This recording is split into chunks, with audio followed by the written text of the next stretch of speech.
My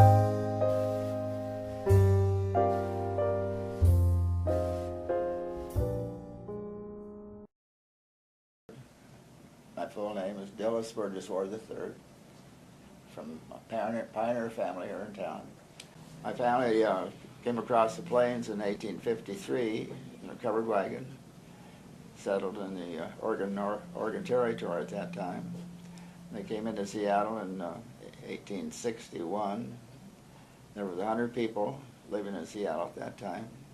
They homesteaded where the Olympic Hotel now sits. And my great-grandfather was Dillis Burgess Ward I, Dick Ward, and he helped start the University of Washington. And he had one son and 5 daughters. And my grandfather was C.C. Ward, who was from the first graduating class of the University of Washington, civil engineer and surveyor. And he along with Marvin Chase, my great uncle, and W.C. Clark, put the Highline Canal into Wenatchee. And he put the water system into Manson, and the the water line across the old steel bridge. We've been in the country ever since 1853, and my great-grandfather wrote a book before he passed on, and I have the original copy of that. Tells of their trip across the plains in 1853. So, very pleased to be alumni of Wenatchee Valley College, Knights. When I went, it was Wenatchee Junior College. It was housed in the old high school building here in Wenatchee, up on King and Idaho streets, way back when. I was born and raised in Manson, Washington, and born in 1925. It was quite a little village at that time. I was born in my grandmother's house. But I went through my junior year in high school there. We were ranchers, had 100 acres of orchard of apples and cherries. And I came to Wenatchee in 1942 for my senior year in high school, mainly to live with my grandparents, the C.C. Wards, who lived across the street from the old high school at that time. So I graduated in June of 43. Graduation, I joined the Navy because I did not want to be drafted. But I had been a competitive swimmer and diver when I was a kid, so I thought, well, Navy was the place for me. So then I went on to boot camp at Farragut, Idaho, Camp Ward, of all things. And they found out I could swim, and so my job at boot camp was teaching swimming and playing in the jazz band. So that was my boot camp experiences. And then we got out of boot camp. We were transferred to Clearfield, Utah for just a waiting period. And then we came to the Pacific coast near Vancouver, and where we commissioned our ship, the USS Shamrock Bay, which was a converted escort carrier. A lot of those carriers were small, and they did escort work, but we made, from there we went down the coast through the Panama Canal to Norfolk, picked up a load of beautiful black F-48 fighters and hauled them to Casablanca for the French. Made 2 trips doing that. Both trips dropping a few depth bombs on the charges on the German subs. And our first major area where we went was Iwo Jima, and that was something else. And my friend and I, Dwayne Hatch and I, were aircraft controlmen. We were clear on top of the ship above the bridge in a 42-inch diameter platform with a gyro compass, and radio was we'd spot the kamikazes and tell them to go get them. And of course, our fighter planes and torpedo bombers had hopefully bombed the island before any of the Marines first landed, the Army boys first landed on Iwo. But it was a big death trap for everybody. And next big operation was Okinawa, And there again, it was very bad for kamikazes, Japanese Navy, and we went into Leyte, Luzon.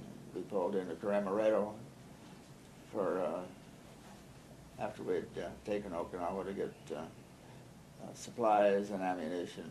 Just as we backed out, the ship next to us got hit with kamikaze and blew it up. And then from there we went on through the Philippine Sea, where we helped sink the last part of the southern part of the Japanese Navy.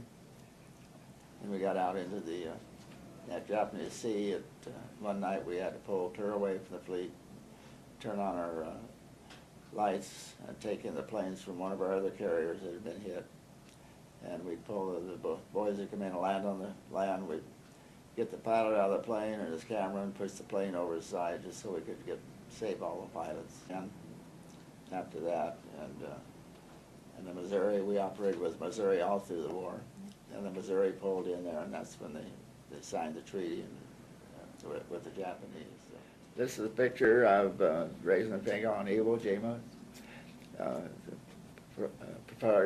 Photographer's Rosendahl, which I have articles in my album, but this is the second print of raising the flag on Iwo Jima. He came aboard my ship in the bay at Iwo Jima to develop this print, this picture. And the photo lab was right next to my quarters, so I asked him if I may have that first print. He says, "No, Dick, but you can have this second print." I never had him sign it, being a dumb sailor, but I'm just proud as punch to have it. First print, I had a lodgement made for my American Legion Club, had it framed, and with a description of what it was and why, and all the story of the whole thing. And I'm first vice president of the American Legion. I'm proud as hanging there, and they're proud to have it. All important, but for what I went through, for years I didn't talk about it. You know, when you see one of your best buddies down below you getting cut in two with a prop of an airplane that he landed and then went over to the gun sponson where he was. And we had several burials at sea because of accidents like that. And, you don't forget those kind of things. Now, no matter where I go, they stop and thank you. Want to shake your hand. Makes you feel good. Yeah. The college wasn't that active in the days when we came back. You know, we were a small group, and most of us were the same age. And when we came back, and of course, I enjoyed it. And the reason I started Wenatchee Valley College was again because my grandparents were living by it, and they needed somebody to live with them. And so we had a wonderful 2 years there. We didn't have any sports that we entered into. One of my buddies that I went to high school with he was a trumpet player, so we played trumpet together in high school also. And he went on and kept his going, but I did not. So junior college yearbook, and like I said, it was the 8th commencement when the class graduated. And this is our program from our graduation night, class of 1948.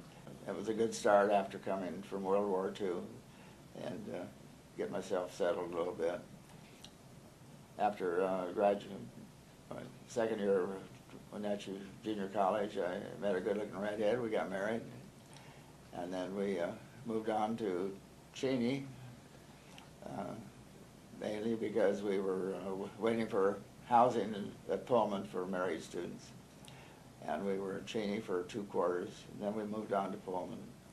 And then we were there until we finished. And then after we graduated and moved back to Wenatchee in 1951, went on up to Manson to run the orchards, came back, and I worked for the Alumni Company of America for 8 years.